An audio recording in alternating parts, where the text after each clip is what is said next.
Yes, good day. It is the 13th of November, and as usual, I'm talking to you from Baranovici, and it's just some strange news, mostly about the World Economic Forum. It's like the World Economic Forum is using this Ukraine conflict sort of like as a distraction, and they're coming up with some new initiatives. I suppose you'd call them initiatives, but it's things that are going to change everybody's life in the future. So it's definitely worth noting. Well, before I talk about anything that I've been hearing about the World Economic Forum, I should mention some things about Belarus here. Now, it looks like NATO and Western countries and Western military analysts and politicians and things are acknowledging, what Alexander Lukashenko has been saying, that there's some threats coming from NATO directed at Belarus, and slowly over time, it is undeniable, NATO has been building up troops in the Baltic states, sometimes known as the Chihuahua states, like little dogs. And of course they're emboldened, even though they're little tiny states, and they don't even really have any kind of they're not any threat to Russia or even Belarus. And Belarus doesn't even have a big military. They never prided themselves on making up a great big military power, just enough to defend themselves in times of trouble. And of course they do have reserves. They could call up reserves here, but if you get attacked, it takes time to organize even a partial mobilization. And there was problems, of course, in Russia, but it wasn't really as much as what the West might be trying to make out to be. But the concerns, these concerns from military analysts, acknowledging now that Belarus does have something to be nervous about, is not only this buildup of NATO forces on the borders in Lithuania and Latvia and Estonia, as well as in Poland, of course, big time in Poland. Poland, as you know, they're the leadership there is very imperialistic, and they want more territory. They want to take like Western Ukraine, and they also want to take, believe it or not, Western Belarus.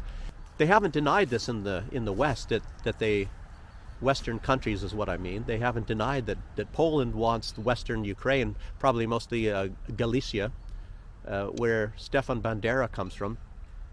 Obviously, at one point in time, it was part of Poland. Actually, in one part of time, the western portion of Belarus was part of Poland, and it was part of Lithuania, and it was part of Russia, and it was part of Germany, and technically speaking, you could say it was also for a short time part of France.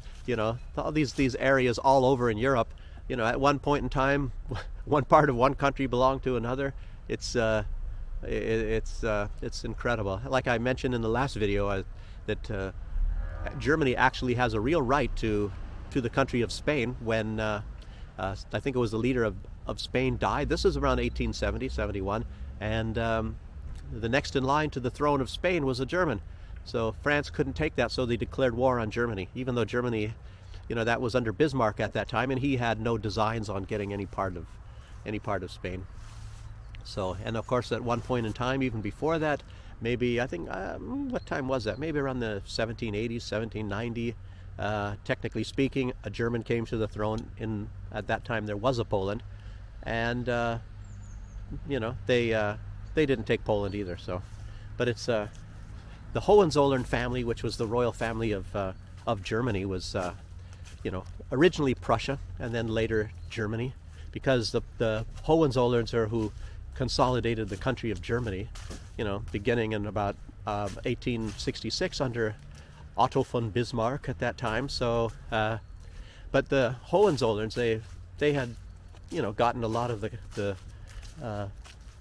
part of what is Germany today was, through either marriages or military conquest, such as in Frederick the Great and Vorpommern, Hinterpommern, Pomerania, which is, believe it or not, that's where the pipelines are to supposedly ending, was, Greifswald, which is part of Vorpommern in the old days, part of Prussia.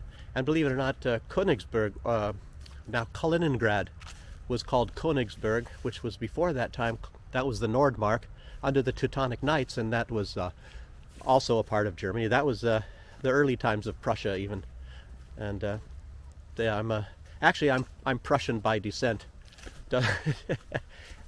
Hey, maybe I can get part of the country.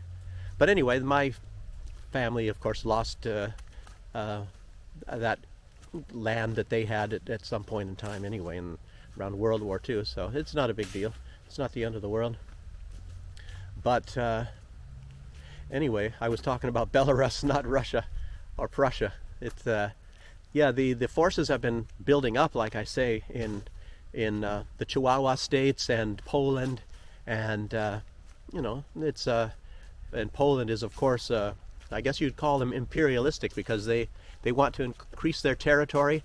And I might have mentioned, and I'm sure I did mention, but it's worth noting again that Poland hands out free passports to the residents of Belarus, you know, in these states, the oblasts of Brest and Grodno, because they're hoping that at some point in time, if they ever do get to the point of where they have some invasion here and they want to annex that part of Belarus, they can say, well, hey, you know, the citizens, most of them are Polish.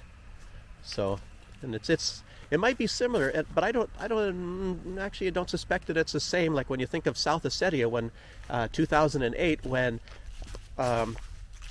what really did happen is Saakashvili of the Republic of Georgia invaded South Ossetia, and I believe at the same time Abkhazia, and most of those people of South Ossetia were Russian, and I believe they they took on Russian passports because they have a country that's sort of in limbo. You know, South Ossetia is not really a country, and they wanted to belong to something. So having a South Ossetia passport, if there even was such a thing, I don't even know if there was, you know, is virtually, you know, useless unless you're going to travel in some of these Russian republics. So it's a lot more beneficial to have a Russian passport. So maybe that's why a lot of those people actually had Russian passports and were Russian citizens. Or maybe Poland got that idea from that incident in 2008, because Poland started passing out the free Polish passports to Belarusians in the West after that incident. So because they thought that maybe looked like a good deal. And you know, if you're not that familiar with what really happened at that time, it was not like what you've heard in the Western press. It was under the cover of the Olympics in Beijing, along with the United States and a few other countries. Georgia invaded South Ossetia. They even had the most modern weapons. They had tank drones, unmanned tanks. And when they came through the city there, South Ossetia there, they were first bombing in the the living rooms and in the houses. And when people went into the basement, excuse me, I'm getting that backwards. They were machine gunning through the windows and through the houses up on the top, and people would go into the basements to escape, and they threw grenades, bombs in the basement to kill the people, you know, the mostly Russian population at that time. And I believe they had killed over 3,000 people before the Russians came 3 days later and rescued those people. And that's according even to American testimony. I think it was on Fox News, and they kept trying to shut up the people, the Americans that were telling what was going on, and because they didn't want the people in America to know that the attack was actually done by Georgia, and Russia actually saved them. And these Americans were actually saying they were thanking Russia for coming and rescuing them. And obviously, the United States media is not going to allow something like that. But anyway, it happened. You might be able to find it on the internet. I don't know. But anyway, the main news that I thought was the most noteworthy, otherwise there's not that much really, you know, there was no bombing raids or anything like that in the last 24 hours, at least what I heard. You know, I'm sure there was, but it's nothing noteworthy, or nothing that anybody really reported of big significance in the news. But what I've been hearing lately, and in the past days, there was a meeting with people from the Economic Forum, and there was some announcements made. It was they're accelerating they have a system coming. It's called digital ID, and it's not like you go get an ID card or anything like that, because this is digital ID, and you're going to be getting this ID whether you like it or not. And it's I guess you'd call it a secret ID, and it is it's actually going to be used, and you're going to get probably the social credit score, what they're talking about all this time. It'll probably be incorporated with that, and maybe they'll even be able to find a way to find out what how much carbon you're using, or who knows what all. You know how this crazy stuff is going on to have total control of the universe, but you'll own nothing and be happy, we promise. It's like they're going to know everything about everyone. And those are my words, not theirs, but that's exactly what they're going to be doing. It's based on everything you do online, everything you do on your cell phone, and they're going to keep a total record of that, what you're doing, who you're talking to, what you've said. And they're going to know, for example, if you're against gun control, where you buy your food, even if you like blondes better than redheads or brunettes or what, so not only are they going to know everything else about you, all the general information, your age and where you live, and how many families members you have, and all that sort of stuff. They're going to know your favorite color, your political party, the books you like, everything, absolutely everything about you. But the most important thing, and the reason why they're doing this is a lot of this is being pushed. And originally, I didn't think Bill Gates was actually going to be so much interested in that. He was, but it's because he is so interested and wanting to, to have a know and have a vaccine status of everybody. So this is one of the main impetus, reasons for pushing this, and that it is Bill Gates. It is because it's for your vaccine status, and of course your entire medical status, everything about you. For example, if you have some sort of a deficiency of nutrients in your blood or whatever, I'll tell you, it can get so frightening that they could probably, when they find some deficiency in your medical records, they could probably eliminate you, at any time they want. I mean, there's other things that I've heard. I don't know. That's off on a tangent if I talk about that. Like they were developing little drones like the size of mosquitoes, and that they can inject you, land on your neck, and this is something that they've been perfecting, 10 years ago. So they're pretty far along with a lot of this stuff. But your vaccine status, your medical condition, and a lot of this is going to depend on if you're able to travel or not. So if you're not vaccinated, you're not going to travel, and you're not even going to be possibly allowed into grocery stores. You're not going to be able to do your own shopping. This Ukraine crisis is a diversion, and your freedom of movement is going to be strongly curtailed. And believe it or not, they want to start implementing a lot of this stuff within the next 18 months.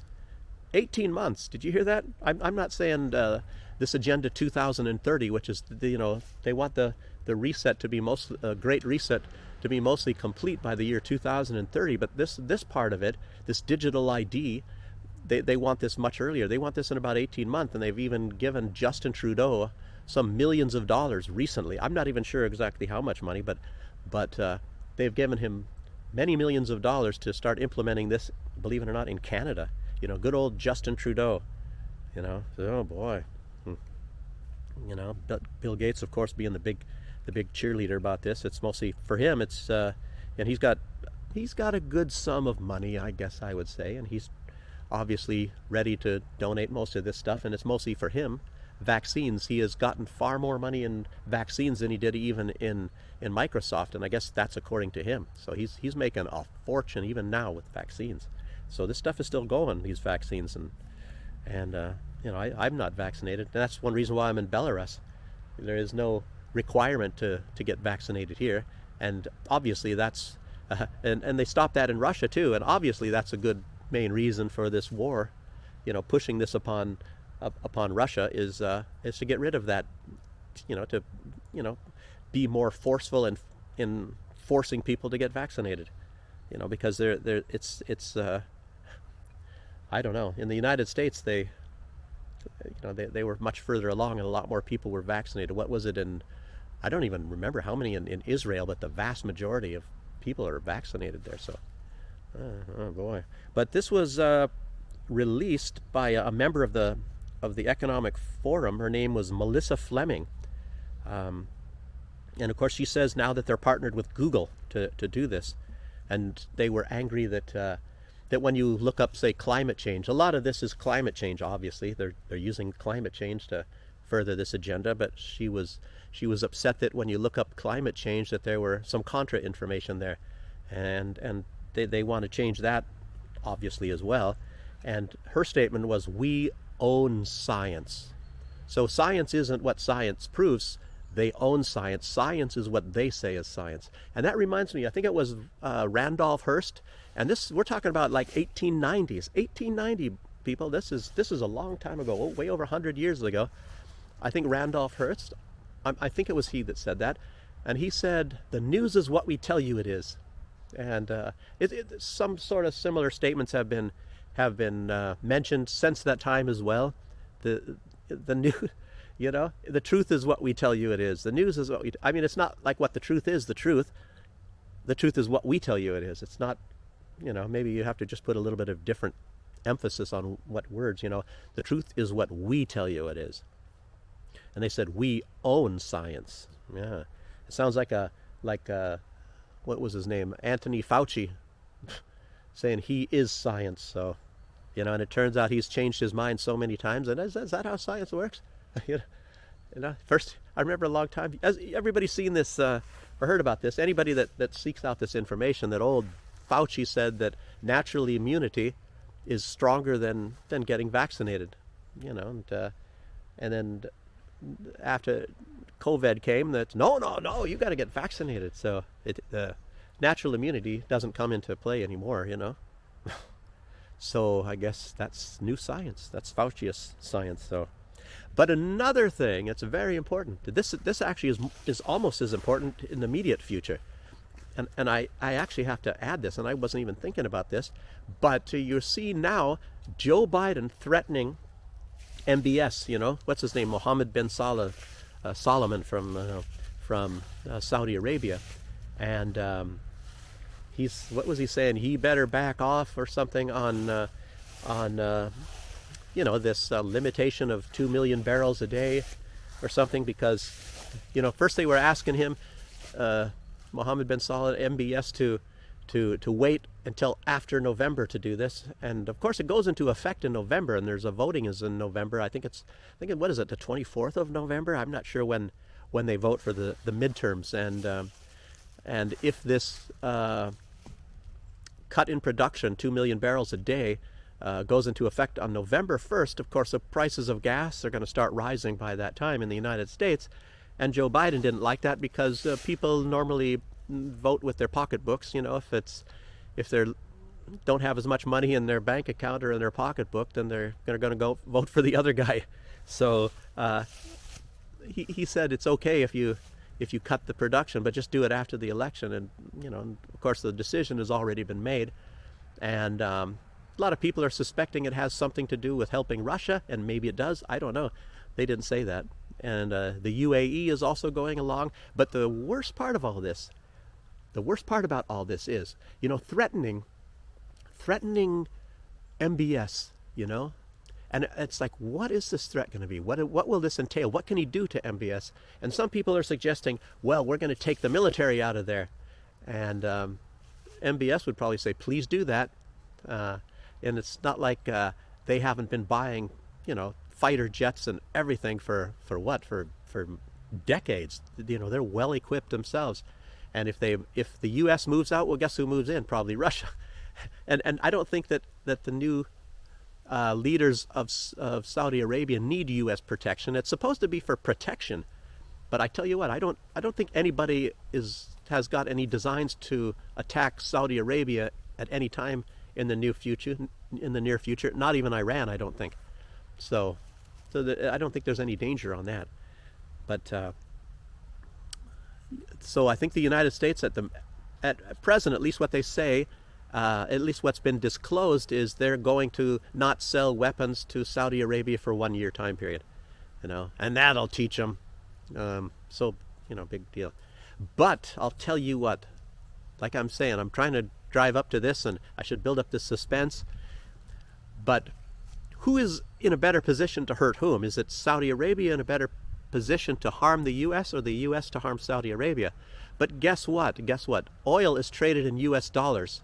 And it was an agreement, as you know, in 1971, when the United States went off the gold standard, and Richard Nixon said, he proclaimed, we're all Keynesians now, and the dollar was tanking. And Henry Kissinger, of course, ran over there to Saudi Arabia, and then they created the petrodollar. So the U.S. dollar is based loosely on oil. And if Mohammed bin Salman decided to at least even just say, oh, I'm going to now accept some of these other, the ruble, for example. I'm gonna accept the Chinese renminbi or yuan or whatever what they're going to say, or the Russian ruble for gas payments now, or not gas. Let me just say oil payments. Or what if he even comes out and goes full nuclear and says, I'm not going to accept U.S. dollars anymore for oil payments? Do you know what's going to happen to the U.S. dollar? Do you know what's going to happen to the United States? It's game over. It's game over for the United States at that time. And I don't even know if anybody really wants to see that.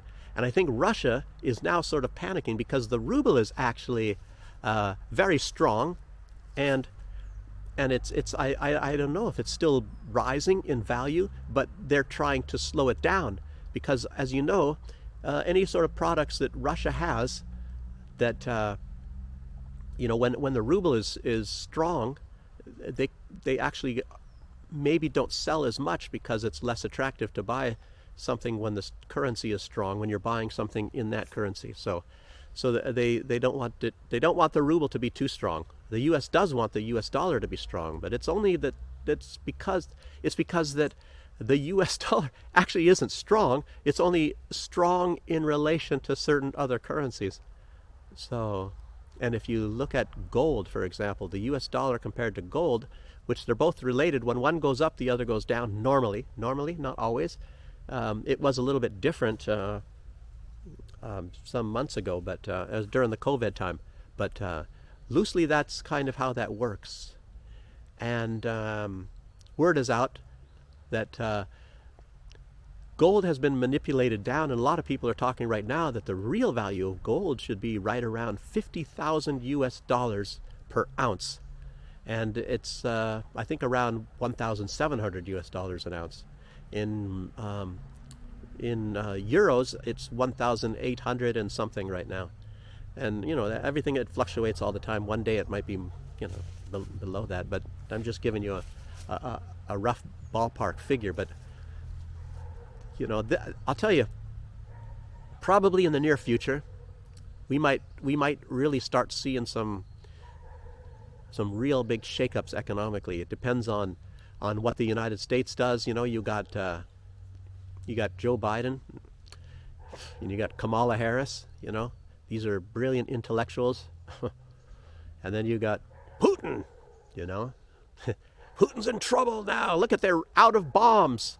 They were out of bombs in April supposedly, but and then I guess probably in May they were out of bombs, and then June they were out, and then in July, and I think they were just saying Russia has no more bombs. But I think a couple of weeks ago, and then they, it's the obvious conclusion you got to draw from this is they don't have the faintest idea of anything about Russia, and I don't think they have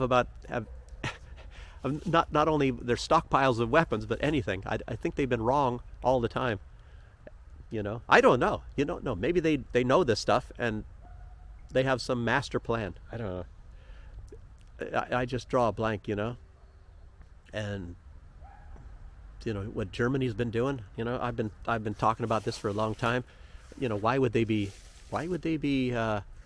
doing this to Russia when they depend on Russia for their energy? But nobody can understand that. Italy, I guess, is now woken up. They have a new leader, so we'll see.